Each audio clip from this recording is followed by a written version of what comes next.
son amour durera jamais.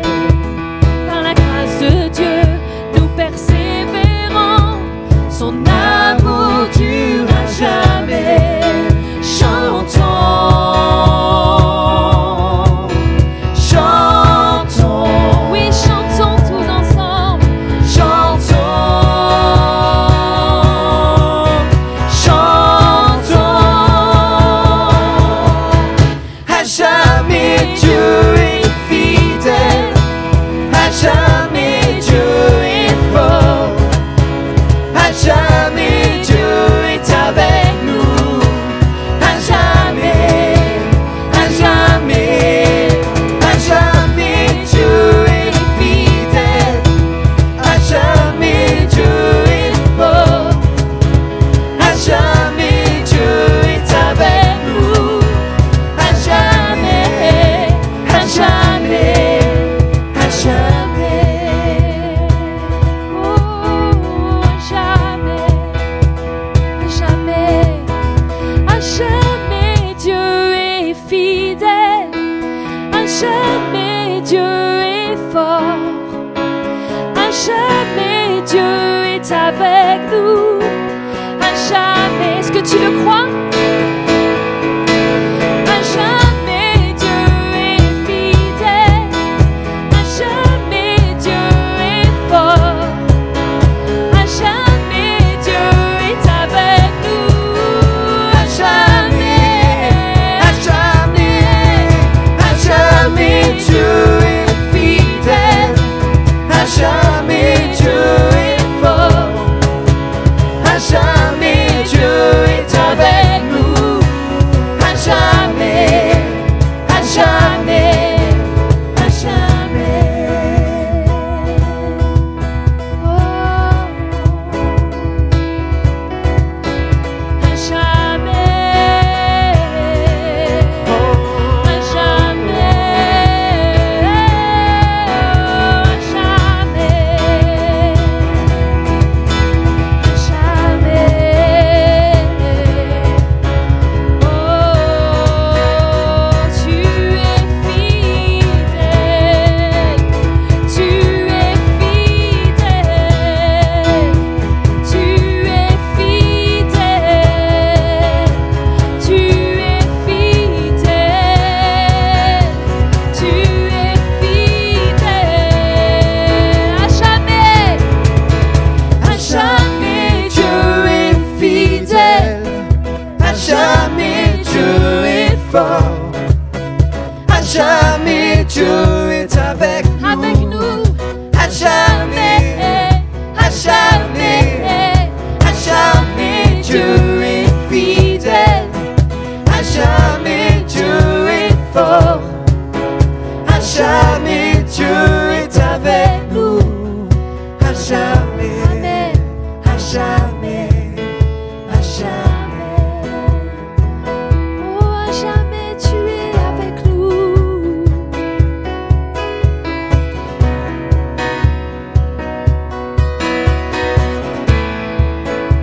Tu es avec nous. Amen. Merci Jésus. Seigneur, merci pour ta fidélité, pour ton amour incommensurable, Seigneur. Parce que tu ne changes pas, même si les choses changent, même si les choses bougent autour de nous, même si tout est différent, même si nous devons faire les choses différentes, nous adapter.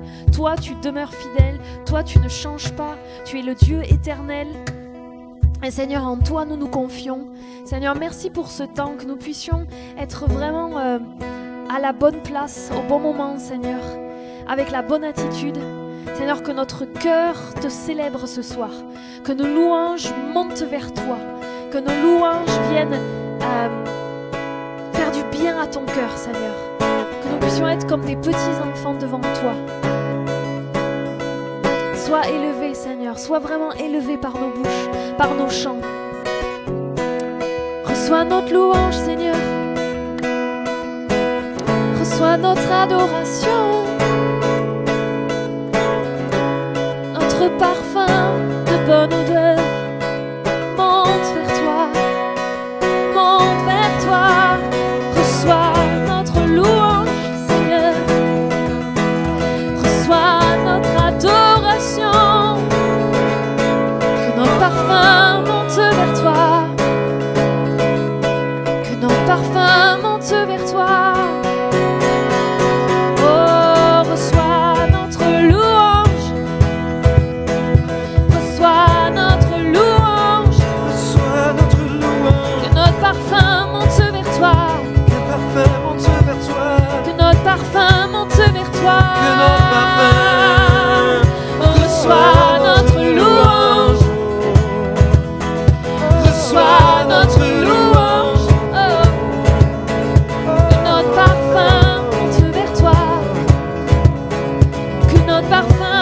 vers toi.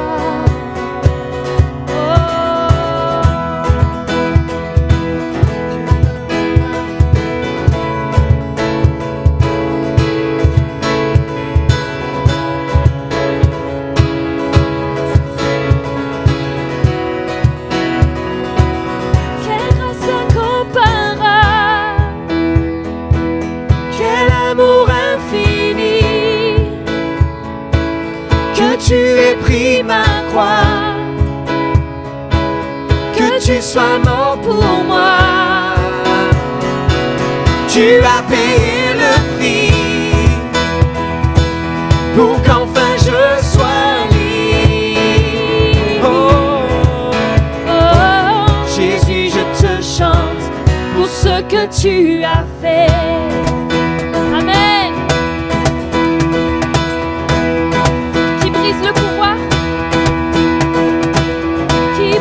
Pouvoir du mal de la mort, qui aime un amour si puissant, si fort.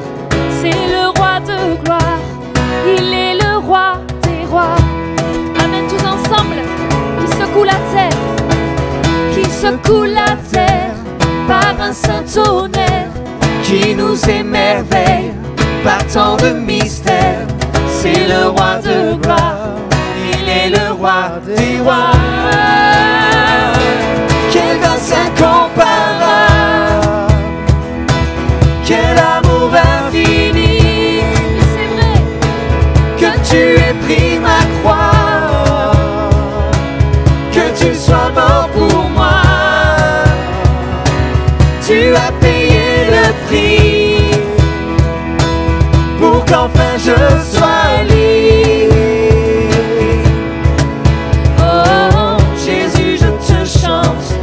Ce que tu as fait. Réalisons vraiment les paroles que nous chantons. Amen. Vous avez vu les paroles de ce chant, le refrain? Quelle grâce incomparable, quel amour infini. Que tu aies pris ma croix, que tu sois mort pour moi. On ne le réalise pas assez souvent ça.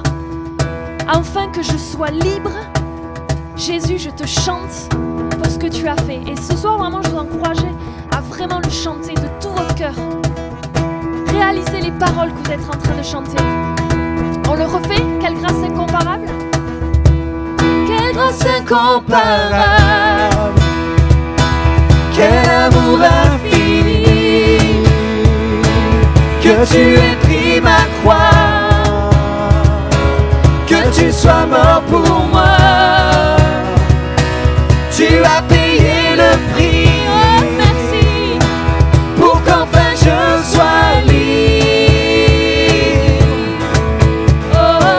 Jésus, je te chante pour ce que tu as fait. Qui ramène la paix. Qui ramène la paix dans la confusion. Change les orphelins en fils et en filles. C'est le roi de gloire, il est le roi des rois.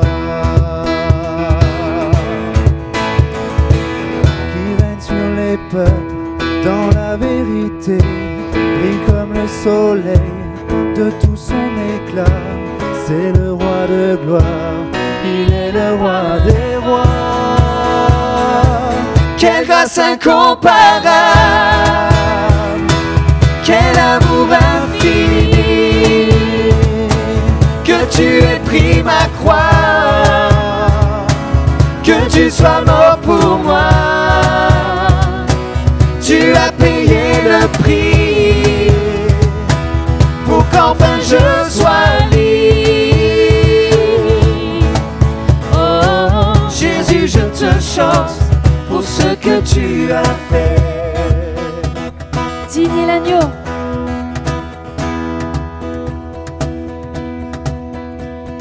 Digne est l'agneau immolé.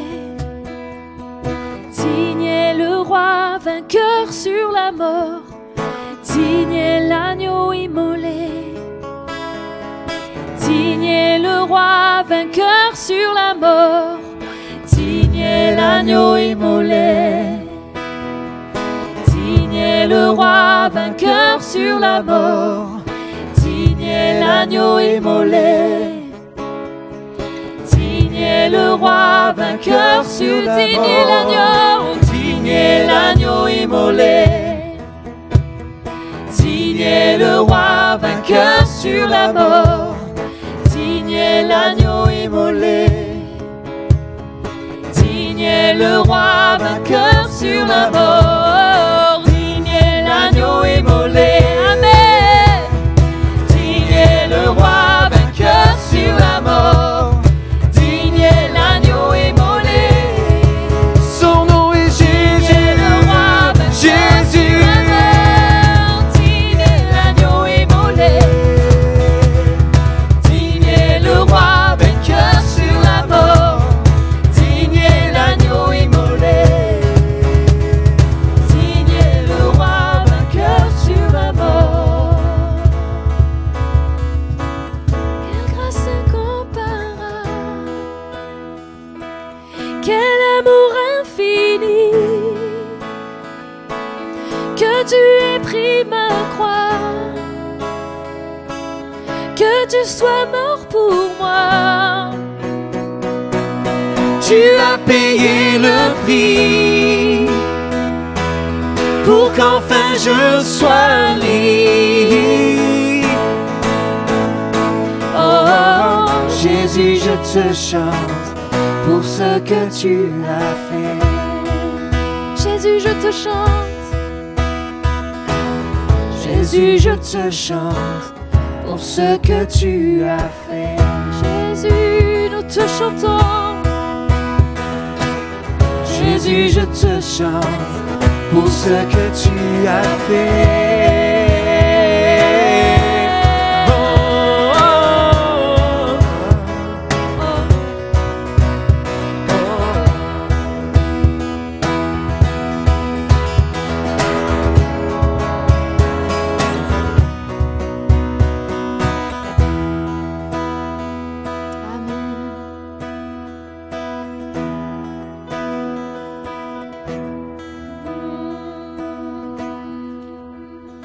On vous entend pas, nous, hein, de là.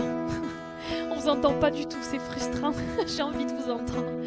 Mais je voulais vous encourager à élever votre voix. On va prendre peut-être 2 minutes pour, à voix haute, même si c'est pas grave, nous on vous entend pas trop parce qu'on a les baffles là. Mais en tout cas, vraiment, je vous encourage. C'est la louange aussi que d'élever nos voix et puis de louer le Seigneur. Donc allez-y. Que votre cœur vraiment déborde d'amour pour Jésus et à tour de rôle, dites, même si c'est juste un mot, même si c'est juste une courte phrase, pas besoin de faire une longue prière, mais avant que vous puissiez élever votre bouche, votre voix pour proclamer sa grandeur. Amen.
Dominique qui est venu me voir tout à l'heure avec cette parole qu'il y a parmi nous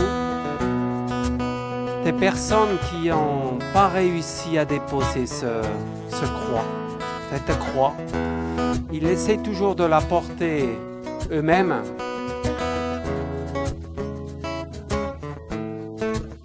Depuis longtemps pour certains. Alors aujourd'hui, le Seigneur le rappelle qu'il est encore le même aujourd'hui, comme il a été hier, qu'il est aujourd'hui et qu'il sera éternellement. Jésus est toujours celui qui te propose que tu peux déposer ton fardeau. Je ne sais pas s'il y a des personnes qui se sentent interpellées par cette parole-là. Levez la main.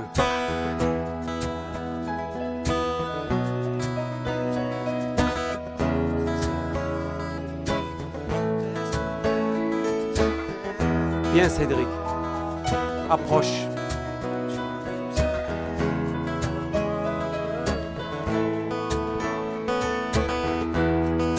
Peut-être il y a d'autres qui ont levé la main que je n'ai pas vu.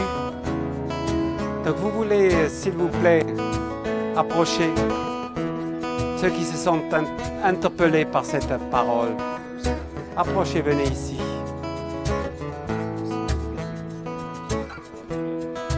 Ouais, tu n'es pas seul. Et je suis sûr qu'il y a d'autres qui n'osent pas. Osez, venez. On ne mord pas. Et vous tous qui restez à votre place, tendez les mains vers les bien-aimés. On va prier pour eux. Merci Seigneur Jésus. Merci pour ton sacrifice. Merci Seigneur pour la croix où tu as payé, où tu t'es fait malédiction à notre place. Alors décidons-nous, Stéphane, Audrey, Cédric, décidez-vous et exprimez par votre bouche. Aujourd'hui, c'est le jour où je dépose. Seigneur, prends-moi mon fardeau. Je veux bien prendre celui que tu me confies, qui est doux et léger. Béni sois-tu, Seigneur, pour cette grâce. Aujourd'hui, c'est un jour nouveau. Et c'est aujourd'hui, pas demain ni hier, mais aujourd'hui, que tout change. Merci Seigneur Jésus. Par notre nom, tu nous appelles par notre nom. Ce Dieu qui créa tout l'univers, ce Dieu qui vint mourir au calvaire nous appelle par notre nom. Tu nous appelles par notre nom. Cet amour qui peut libérer, cet amour qui peut restaurer nous appelle par notre nom. Tu nous appelles par notre nom. Ce Dieu qui créa tout l'univers, ce Dieu qui va mourir au calvaire nous appelle par notre nom. Tu nous appelles par notre nom.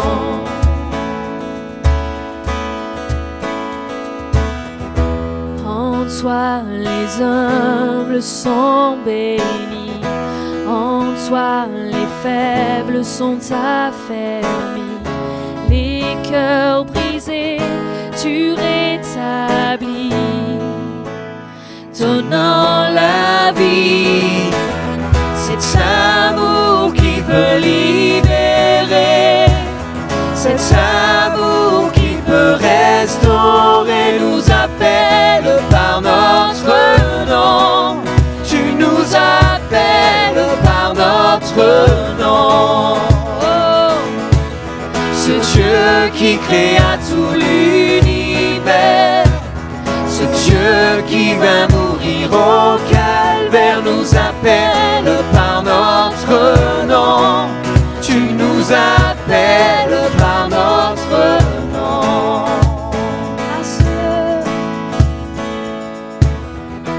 À ceux qui doutent dans la foi, oh chancelant, tu tends les bras, tu les appelles de ta voix.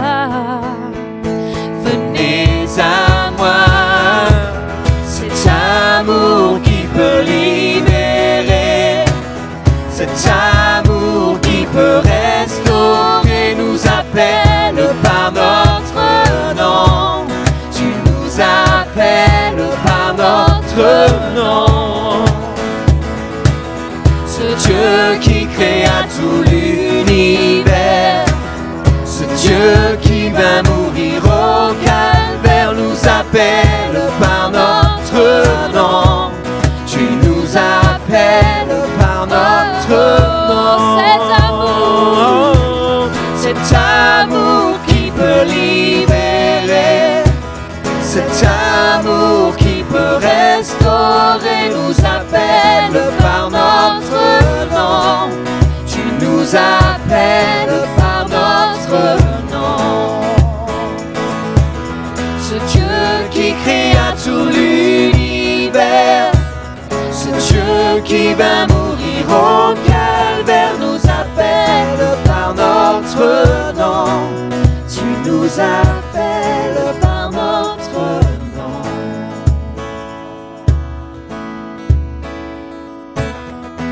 De ta voix, tu nous appelles à la croix. De ta voix, tu nous appelles à la croix. De ta voix, tu nous appelles à la croix. De ta voix, tu nous appelles à la croix. De ta voix, tu nous appelles à la croix. De ta voix,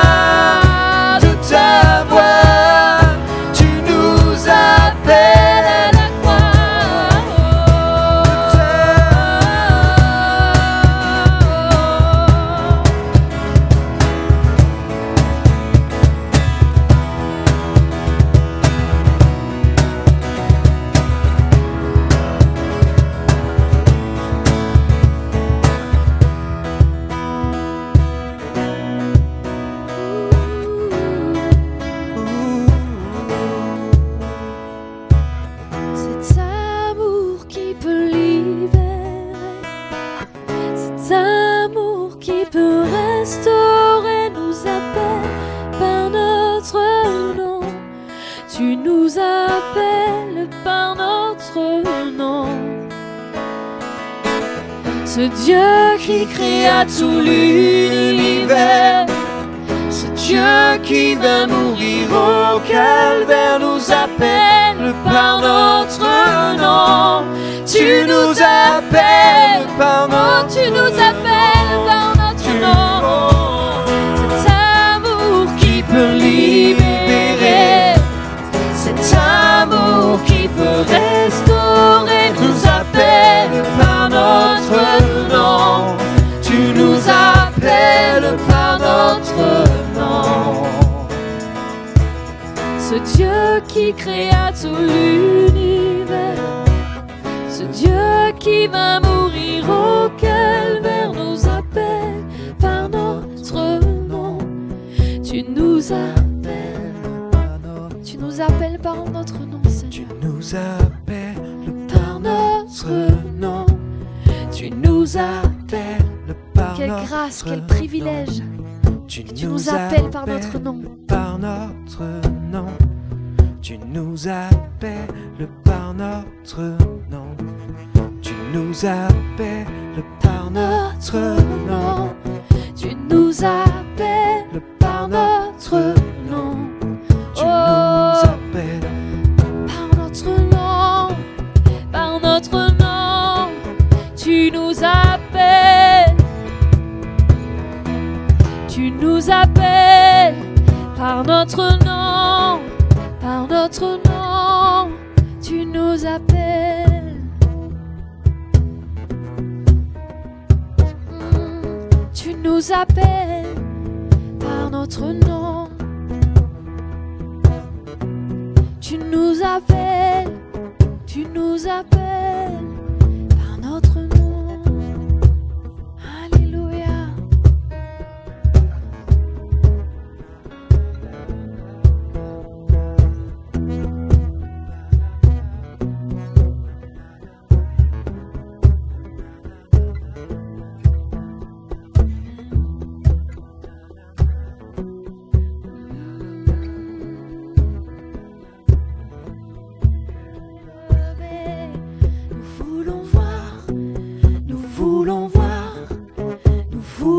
Jésus élevé.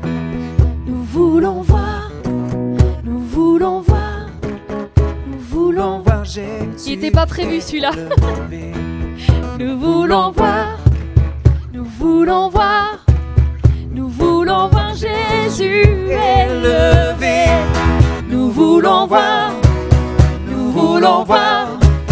Nous voulons voir Jésus élevé. Nous voulons voir Jésus élevé. Nous voulons voir Jésus élevé. Nous voulons voir Jésus élevé.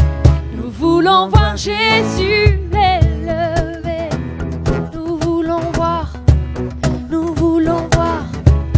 Nous voulons voir Jésus élevé.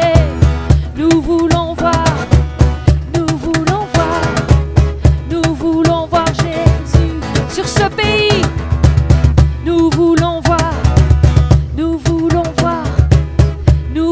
voir Jésus sur cette nation de France. Amen. Nous voulons voir Jésus sur ma famille. Nous voulons voir Jésus sur nos enfants. Nous voulons voir Jésus élevé. Amen. Dis sur ce que tu veux que Jésus soit élevé. Prononce-le.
Allez-y, continuez à applaudir notre Seigneur. Seigneur Jésus, notre espérance est en toi, Seigneur. Notre confiance est en toi, Seigneur, et en rien d'autre. Béni sois-tu, Seigneur.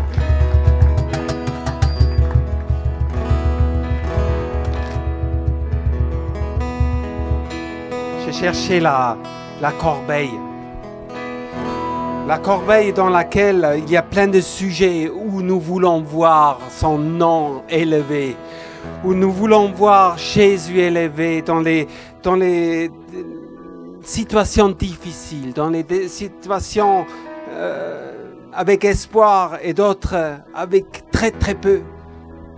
Mais ce très très peu d'espoir, cette espérance qui reste, celle-là, nous voulons la cultiver. Nous voulons la crier à toi, Seigneur Jésus. Toi, la source de toute espérance. Toi, Seigneur, celui qui a la réponse à tout problème, à toute situation impossible. Je déclare que tu es le Dieu de l'impossible. Je déclare que tu es celui qui ressuscite les morts et celui qui sont dans le désespoir. Je sais, Seigneur, je sais d'une foi forte et ferme que tu es la solution. Alors, Seigneur, encore, nous voulons déclarer que nous voulons voir ton nom élevé. Nous voulons voir ton nom élevé sur toute cette situation, sur toutes ces requêtes, Seigneur. Ton nom, Seigneur. Nous crions, nous implorons ton nom, Seigneur, afin que la solution devienne réalité. Seigneur, c'est né dans la foi, c'est germé dans notre cœur. Mais nous déclarons que ce petit éclat, ce petit luminant qui fume devient un feu pour ta gloire, Seigneur, afin que ton règne vienne, afin que ta volonté soit faite ici-bas, Seigneur, comme c'est déjà établi dans les cieux. Béni sois-tu, Seigneur. Amen.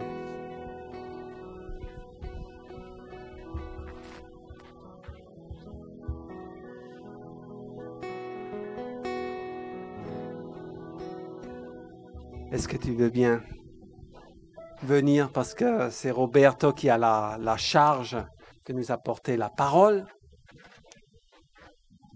Vous m'avez applaudi samedi dernier, allez-y pour Roberto.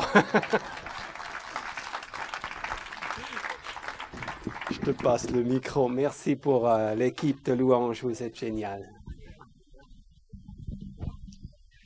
Merci. Oula. Ça fait vraiment bizarre. Je suis à la fois réjoui, content. Oui, pardon. On va... Hop là. J'ai pas l'habitude encore. Enfin, ici, en tout cas.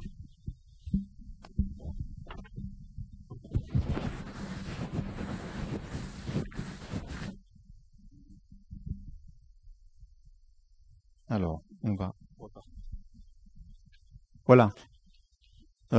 Il faut que j'ai des yeux derrière la tête pour voir tout le monde, puisqu'on est à 360 degrés pratiquement. Bon, je vais essayer de me promener un petit peu pour voir. Ça me fait vraiment plaisir de vous voir tous réunis ici. Ça fait vraiment très longtemps. Je vois que les uns et les autres qui avaient des masques les ont enlevés, donc je peux reconnaître les visages. En tout cas, c'est vraiment une joie de pouvoir vous voir. On n'était pas là dimanche dernier, samedi dernier. Ça va être compliqué parce que même en préparant le message, j'écrivais matin au lieu d'écrire l'après-midi. Donc voilà, mais ça devrait aller. Vous allez bien en tout cas? Oui, je vous entends pas. Vous allez bien? Vous aimez Jésus? Amen. Seigneur, je te demande ton aide pour ce que je vais partager, parce que voilà, j'avais ça sur le cœur, j'ai essayé de le préparer comme je pouvais avec ce que tu m'as donné. Comme toujours, le temps manque pour pouvoir vraiment creuser et peut-être donner vraiment ce qu'on aurait aimé donner. Mais le Saint-Esprit est là, et merci Saint-Esprit de toucher les cœurs et de donner vie aux paroles qui sont partagées. J'aimerais, sans plus tarder, commencer tout de suite à rentrer directement dans le sujet. Je ne vais pas faire une petite introduction avec une image. Je ne peux même pas vous projeter une petite vidéo comme j'ai l'habitude ou une petite image sur l'écran, sur j'allais dire les PowerPoint, sur le projecteur, le vidéoprojecteur. Et donc, j'aimerais vous poser une question ce matin. Et la question est la suivante. Pardon.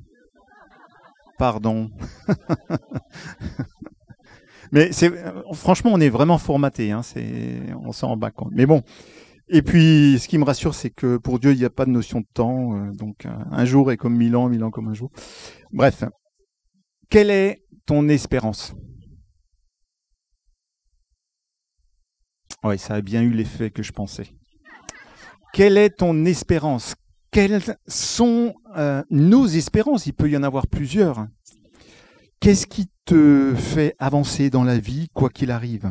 Qu'est-ce qui te donne la force de braver les épreuves et les difficultés, de traverser les tempêtes pour arriver de l'autre côté du rivage?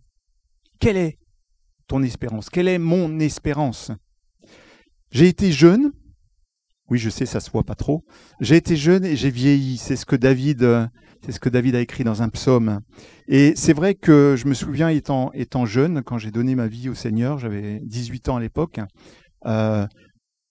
répondre à cette question, c'était facile. Parce que j'avais toute la vie devant moi, rien ne m'était impossible, et puis il y avait le feu qui était dans mon cœur, et vraiment, je me disais, mais ça y est, j'ai une destinée ouverte devant moi, je pourrais faire telle et telle chose, les projets mûrissaient dans mon cœur, je voulais être ci, je voulais être ça, enfin, et ça, vraiment, c'était porté par une espérance, qui était une espérance dans le nom de Jésus, tout simplement. Et puis j'ai vieilli, et la vie est passée par là. Chérie, rigole pas. La vie est passée par là avec des épreuves, avec des temps difficiles, avec des vallées, avec des montagnes. Et c'est vrai qu'arrivé à la cinquantaine passée, je vous ai pas donné mon vrai âge, je me rajeunis un petit peu, c'est un peu plus difficile de répondre à cette question-là. Parce qu'on a été peut-être blessé, parce qu'on a été marqué, et puis parce qu'on se rend compte que c'est pas forcément simple. Je n'ai jamais douté de mon salut. Je me suis converti, je me suis donné au Seigneur, je n'ai jamais douté de mon salut. Et parce que c'était là, c'était en moi, et vraiment, malgré tout ce que j'ai traversé durant ma vie, je savais que Dieu était vivant, je savais que ce que la Bible dit est vrai. Et puis, il y a un peu plus de 3 ans de cela, j'ai été tout à coup appelé au téléphone par ma famille, et mon père a été hospitalisé en urgence, il avait une septicémie, et il était en réa. Et moi qui n'avais jamais mis les pieds dans un hôpital, je me suis retrouvé en réa avec mon père sur le lit, les tuyaux partout, coma artificiel, c'était pas mon papa. Et ça a été vraiment un choc, et alors on a été en lutte, en prière, pour que vraiment le Seigneur agisse, et les 6 mois qui ont suivi, vraiment, on a vu la main du Seigneur et sa grâce être là. Et puis, au bout de 6 mois, de nouveau choc septicémie, et là, il s'en est allé auprès de son Père Céleste. Et ça a été mon premier face-à-face avec la mort. Je ne parle pas de la mort avec un petit thème, je parle de la mort avec un grand thème, le dernier ennemi qui sera détruit, comme dit la Bible. Cette entité qui est là. Et nous avons vu avec le Covid les ravages qu'elle fait. C'est une bouche dont la faim n'est jamais arrêtée, n'arrive jamais à satiété. Il lui faut engloutir des vies. Et j'ai été sérieusement ébranlé. Mon espérance a été sérieusement ébranlée. Le brouillard des doutes est venu assombrir mon cœur et a commencé à me faire errer ça et là dans les pensées. La pluie des pourquoi m'a fait entrer dans une saison d'automne dans mon cœur et mon âme, et mon espérance a été ternie. Par la grâce de Dieu, je suis encore avec vous aujourd'hui. Quand je dis mon espérance a été ternie, j'en suis arrivé à douter même de l'existence de Dieu. Et c'est pas interdit de douter, c'est pas un péché non plus de douter. Par contre, il faut chercher des réponses et les chercher au bon endroit. L'apôtre Paul, dans sa lettre à l'église de Corinthe, écrivait dans 1 Corinthiens 13, verset 13, « Maintenant donc, ces 3 choses demeurent, la foi, l'espérance et l'amour. » Mais la plus grande, c'est l'amour. Beaucoup d'entre vous connaissent ce verset. Et on se retrouve avec le mot « espérance » coincé entre foi et amour. C'est assez particulier. Au point que j'ai souvent entendu des messages sur la foi, j'en ai même donné, j'ai souvent entendu des messages sur l'amour, j'en ai donné aussi, ici même. Par contre, sur l'espérance, j'en ai pas beaucoup entendu, même jamais, autant que je me souvienne. Et donc, ce matin, j'aimerais vous parler de l'espérance. Alors, la première question, ce soir, j'aimerais vous parler de l'espérance. La question, c'est qu'est-ce que l'espérance? La première définition, le dictionnaire, ou Internet, Wikipédia, le Larousse qui est sur Internet aussi, je vous rassure, dit ceci: l'espérance, c'est considérer ce que l'on désire comme devant se réaliser. L'espérance, c'est s'attendre à quelque chose, mais sans certitude. C'est désirer ardemment, mais sans assurance d'obtenir ce que l'on désire. Je ne sais pas si c'est clair dans ce que je dis. J'espère que mon patron m'augmentera à la fin du mois. J'ai fait tout ce qu'il faut, je fais des heures en plus. J'espère vraiment qu'il m'augmentera à la fin du mois, et il n'y a rien de plus incertain que ça. L'équipe espoir de foot de cette année à Sainte-Gabelle est pleine de promesses. Elle terminera certainement peut-être première de sa poule. Il n'y a rien de moins sûr que ça. Et il y a d'autres équipes espoir pleines de promesses, peut-être avec plus de promesses que celle de Sainte-Gabelle, mais voilà, il n'y a rien de moins sûr. J'ai espoir en des jours meilleurs. J'ai l'espérance dans des jours meilleurs. Il n'y a rien de moins sûr que ça. Oui, c'est de l'espoir. Mais il n'y a rien de moins sûr que ça. A contrario, l'espérance dans la Bible, ou l'espérance biblique, ou l'espérance chrétienne est une certitude. Et c'est complètement différent du mot espérance tel qu'il est défini dans le dictionnaire ou tel que nous l'entendons généralement. C'est une attitude de foi dans les choses qui sont promises par Dieu pour l'avenir. L'espérance chrétienne n'est pas un espoir dans les promesses de Dieu pour son avenir. Je répète, l'espérance chrétienne n'est pas un espoir dans les promesses de Dieu pour son avenir. C'est une certitude dans les promesses de Dieu pour son avenir. C'est ça toute la différence. L'espérance pour le chrétien est une attente patiente qui s'appuie sur la certitude que les promesses à venir de Dieu s'accompliront. J'insiste sur le mot certitude, parce que c'est ça qui fait la différence. Et on verra que c'est vraiment très important. Parfois, on confond espérance et foi.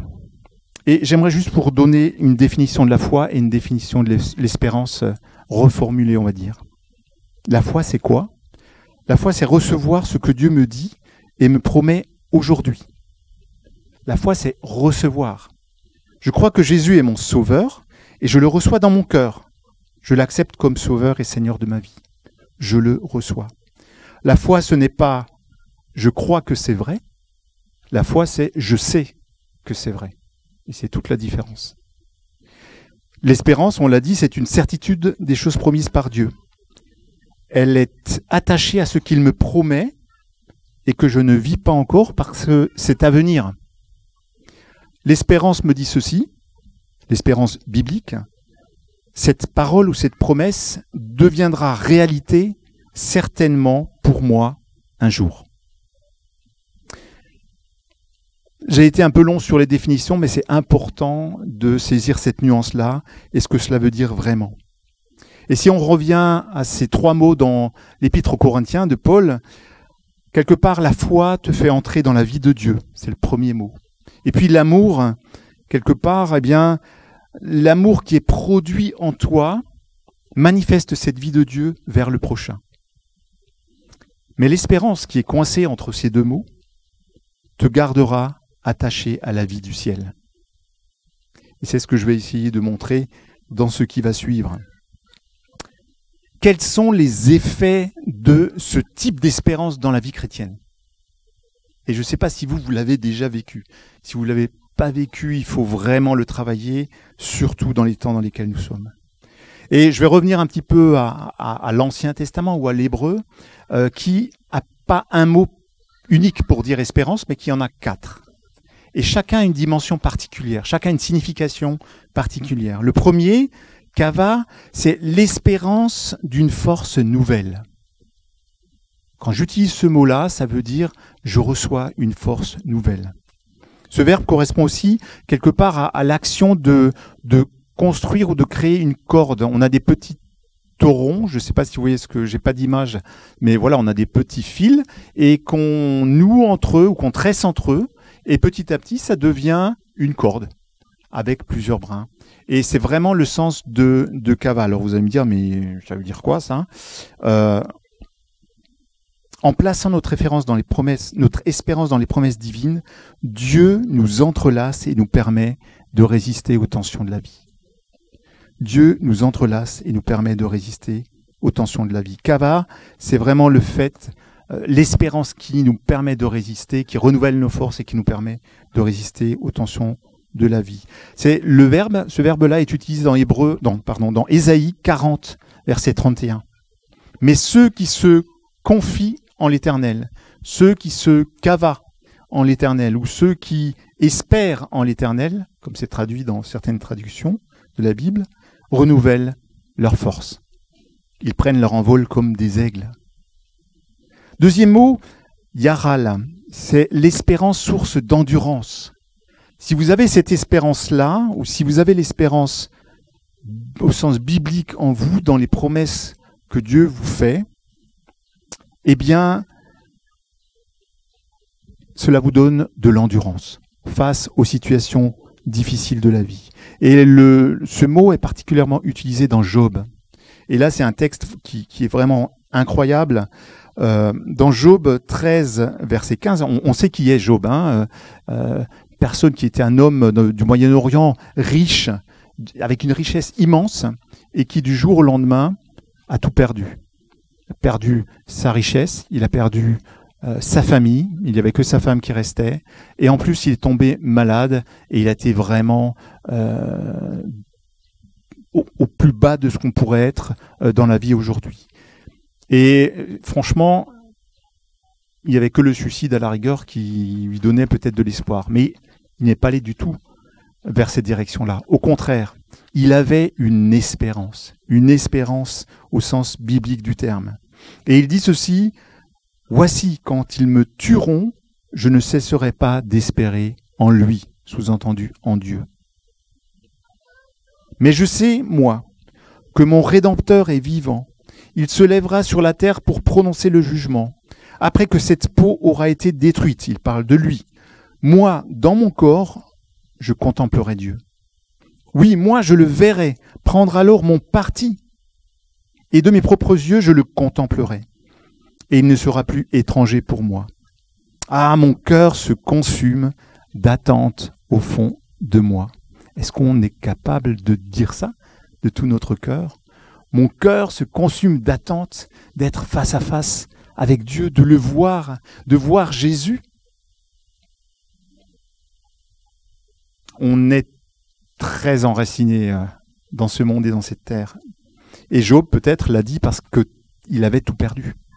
Mais il avait une espérance qui lui donnait l'endurance face à la situation tragique dans laquelle il était.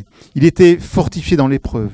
Cette espérance lui permettait de concentrer toute son attention sur l'objet de l'espérance, c'est-à-dire Dieu lui-même.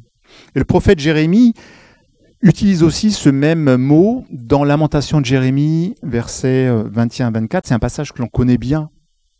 Jérusalem est détruite, il n'y a que des ruines, le peuple est emmené à Babylone, pas dans des wagons de luxe, mais maltraités, prisonniers, il y a eu des morts, c'est le désastre complet. Et quand vous lisez le chapitre 3, il y a de quoi déprimer. Et il est dans cette situation-là. Et tout à coup, il relève sa tête, il se met debout, il regarde vers le ciel, et c'est comme si quelque chose s'était déclenché en lui, et il regarde à Dieu, et il dit ceci, « Voici ce que je veux repasser dans mon cœur, malgré toute la situation qu'il y avait autour de lui. Ce pourquoi j'espère, c'est que la bienveillance de l'Éternel n'est pas épuisée, et que ses compassions ne sont pas à leur terme. Elles se renouvellent chaque matin. Grande est ta fidélité. » Amen. Troisième mot, rassa, qui est un autre mot pour traduire espérance, et c'est l'idée de refuge. L'espérance chrétienne, l'espérance biblique est un refuge dans l'adversité. C'est un peu l'image qui est utilisée dans le psaume 104, verset 18, de ces petits animaux qui cherchent refuge ou qui cherchent un abri dans les fentes des rochers. C'est ce que dit ce psaume-là. Et pour nous, si nous avons ce type d'espérance, dans les difficultés ou dans les épreuves, on est un peu comme ces animaux, ces petits animaux qui cherchons un refuge en Dieu, qui cherchons un refuge en Jésus. Il y a un quatrième mot qui est sabar, l'espérance qui regarde intensément aux promesses. Je pense que c'est le terme qui est le plus proche du mot espérance tel qu'on l'a défini au début. Et c'est ce mot qui est utilisé pour le roi Ézéchias. Ce roi qui était tellement marqué par sa maladie, dans la crainte de sa maladie, et miraculeusement sauvé de la mort, eh bien ce roi écrit un chant dans lequel on trouve ce mot-là. Et lorsque le prophète Ésaïe est venu vers lui pour lui dire que Dieu allait le guérir, eh bien il a fixé ses regards avec foi et de manière intense sur l'objet de cette parole-là qui était Dieu. Et il a vécu encore 15 ans. Sabar, l'espérance qui regarde intensément aux promesses. Ça, c'est dans l'Ancien Testament. Ça, c'est en hébreu. Mais il y a une image dans le Nouveau Testament qui parle aussi de l'espérance. D'ailleurs, il y a beaucoup plus qu'un verset sur l'espérance dans le Nouveau Testament. Je ne sais pas si vous la connaissez. Si je posais la question, c'est quelle serait cette image selon vous qui parle de l'espérance dans le Nouveau Testament? Vous ne connaissez pas encore le Nouveau Testament par cœur? Je vais faire un cours sur Internet pour apprendre les versets par cœur. Vous n'avez jamais entendu parler d'une encre? Il n'y a pas un verset qui parle d'une encre? L'encre de notre âme. L'encre de notre âme. C'est cette image que Paul utilise pour parler de l'espérance. Vous trouvez ça dans Hébreux 6, chapitre 6, versets 18 à 19.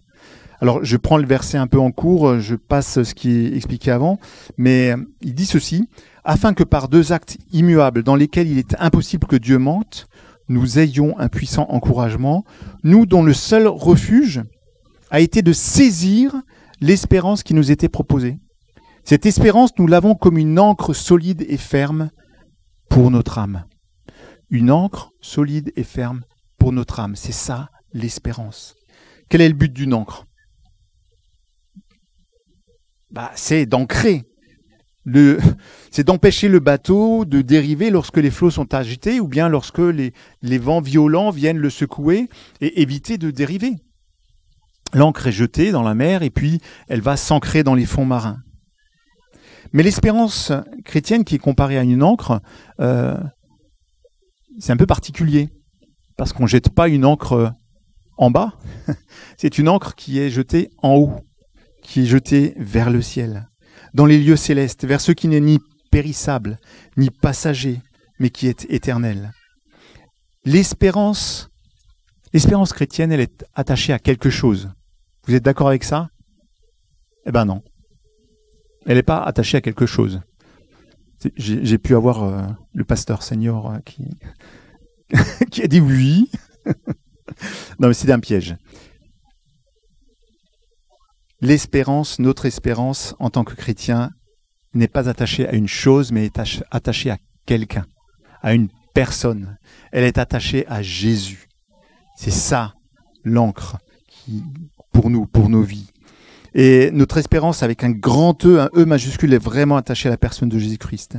À la certitude que ce qu'il a accompli pour nous, en nous sauvant de la condamnation, par rapport au péché qu'il y avait sur nos vies, eh bien, est vrai.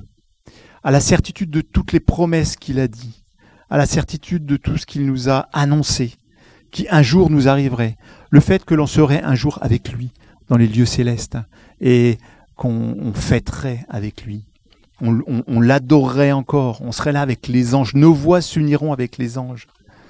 C'est pas merveilleux? Ça, c'est l'encre. Ça, c'est l'encre de notre âme qui nous empêche de dériver lorsque la tempête frappe. Et quelqu'un donnait ce témoignage suivant, il disait « J'ai acquis une espérance solide », c'était un chrétien, qui est devenu le fondement de ma vie et sur la base de laquelle ma foi peut agir dans des situations quotidiennes précises. La foi peut vaciller. Je vous en ai évoqué quelque chose avant par rapport à ce que j'ai vécu avec le décès de mon papa. La foi peut vaciller. Mais si mon espérance en Jésus et en sa parole s'est développée, elle agira comme une encre pour empêcher de dériver pendant les périodes difficiles de ma vie. Si mon espérance en Jésus et en sa parole s'est développée, elle agira comme une encre pour m'empêcher de dériver pendant les périodes difficiles de ma vie. Personnellement, c'est ce que j'ai vécu. Et je crois que c'est le privilège de tout chrétien, de saisir, de vivre pleinement cette espérance qui est une encre pour notre âme et qui est attachée à la personne de Jésus-Christ. Et dernier point par rapport aux effets de cette espérance chrétienne ou biblique dans notre vie, c'est qu'elle doit être visible. Elle devrait produire quelque chose dans nos vies. Elle devrait contribuer à notre témoignage de vie et de la foi que nous avons en nous. Et cela se traduit comment? Par au moins deux choses. Ça doit nous rendre paisibles face aux tensions de la vie, et puis ça doit nous donner de la joie et de l'optimisme face à l'avenir. Alors en plein Covid, post-Covid, c'est un peu compliqué de dire ça. Moi, j'ai repris le travail il n'y a pas longtemps, cette semaine d'ailleurs. Je peux vous garantir qu'on voit des gens dans tous les états. Il y en a qui le vivent bien, il y en a pas mal qui le vivent pas très bien du tout, qui sont encore angoissés, qui sont craintifs. Il y a vraiment une oppression qui est là sur les âmes, sur les esprits, sur les cœurs, et tout le monde n'est pas serein. Et puis en plus, on sait que par rapport à l'avenir, aujourd'hui, la crise sanitaire est suivie d'une crise financière, d'une crise économique, qui est peut-être aussi suivie d'une crise sociale. Donc, quand on prend tout ça, on se dit, mais quel est l'espoir?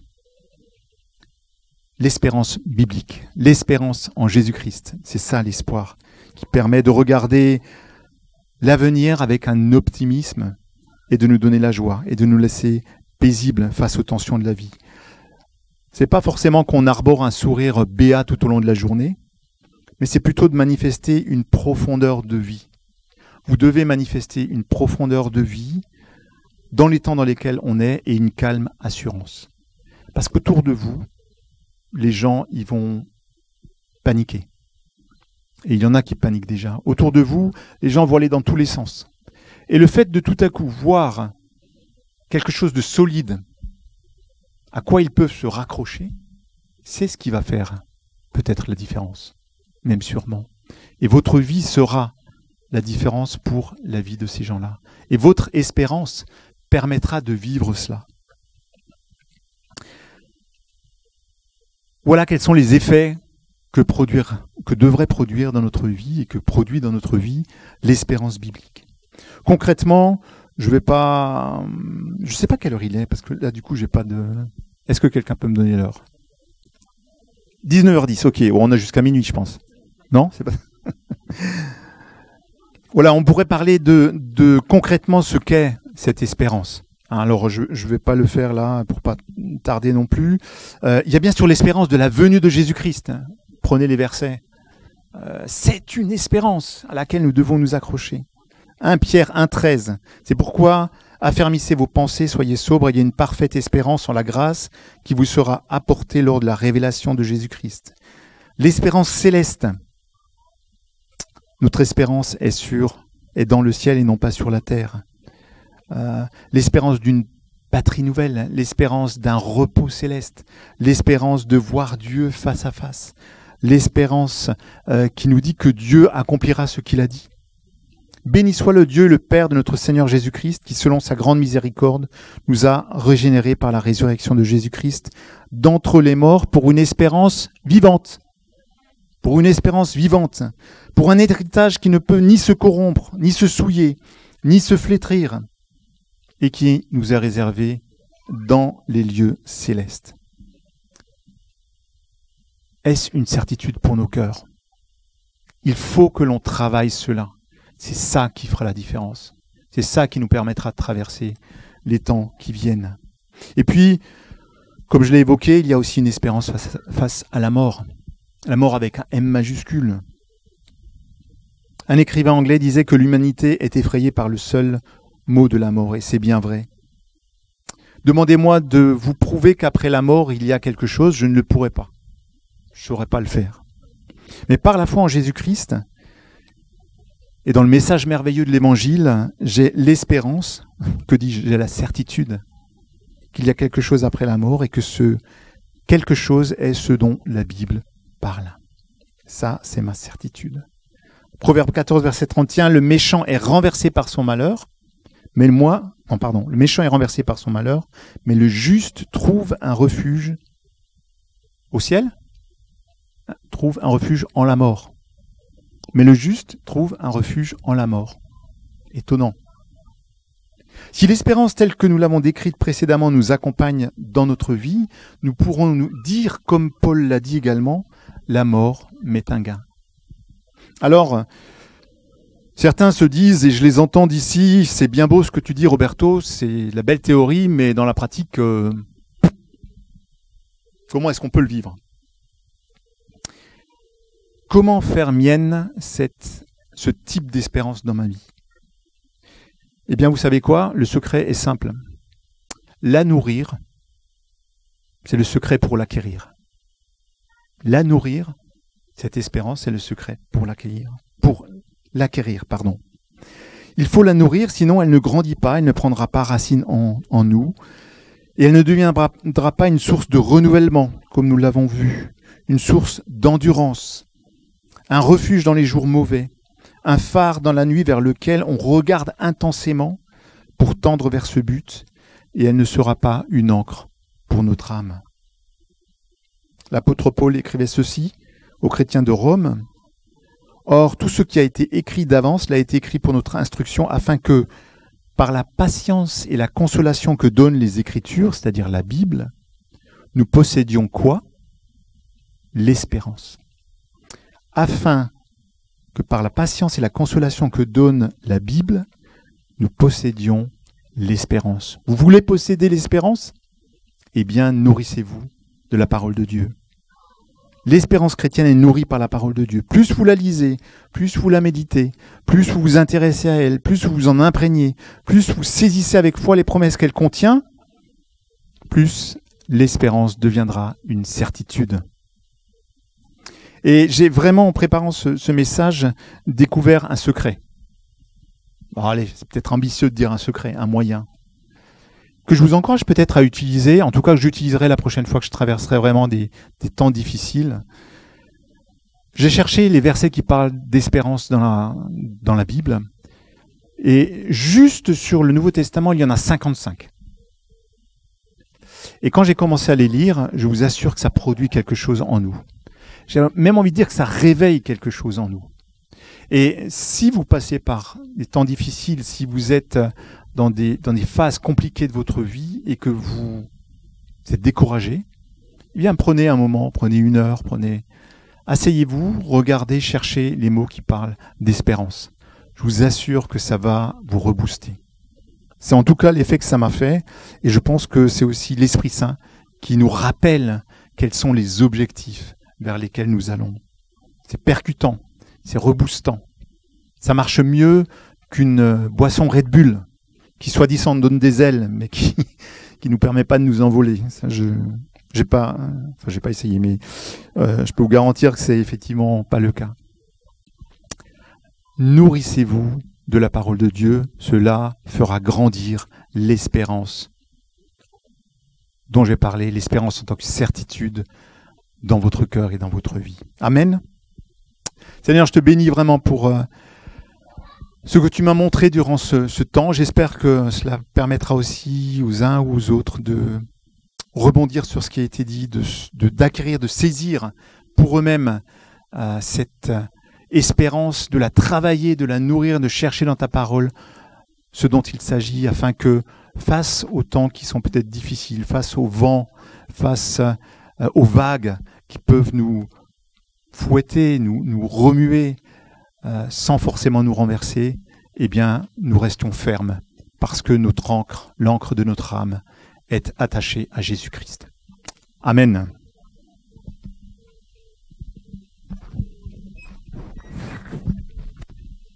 Merci Roberto. Merci pour ces encouragements. C'est vraiment puissant. Merci Seigneur Jésus. Moi aussi, je veux te dire merci. Merci pour l'espérance que tu représentes dans notre vie. Toi, la personne. du Dieu Tout-Puissant. Béni sois-tu. Amen.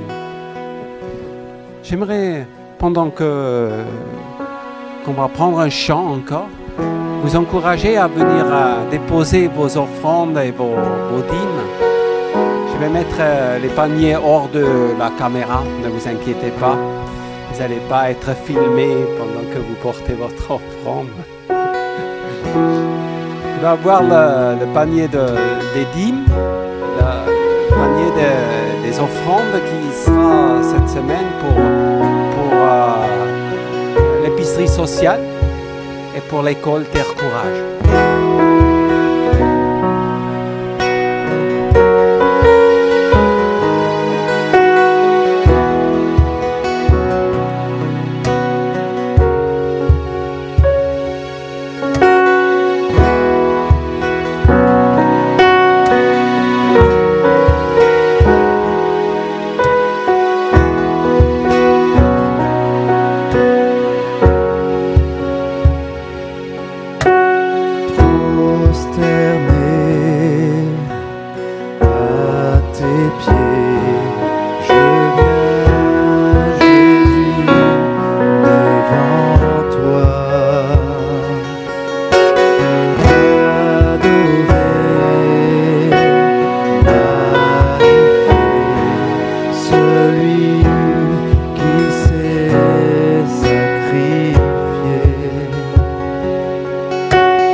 saint nom, pour qui tu es.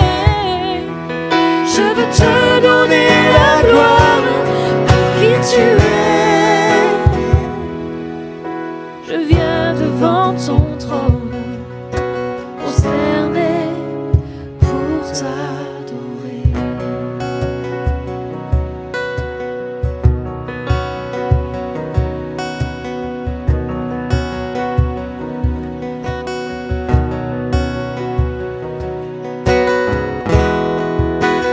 Seigneur Jésus, merci pour tout ce que tu nous donnes, Seigneur. Merci aussi pour ce que nous pouvons te rendre, Seigneur. Seigneur, merci pour ces offrandes, ces dîmes. Merci, Seigneur, pour que tu permets que nous pouvons faire vivre ton royaume sur cette terre. Merci, Seigneur, pour ta grâce qui est encore vivante aujourd'hui.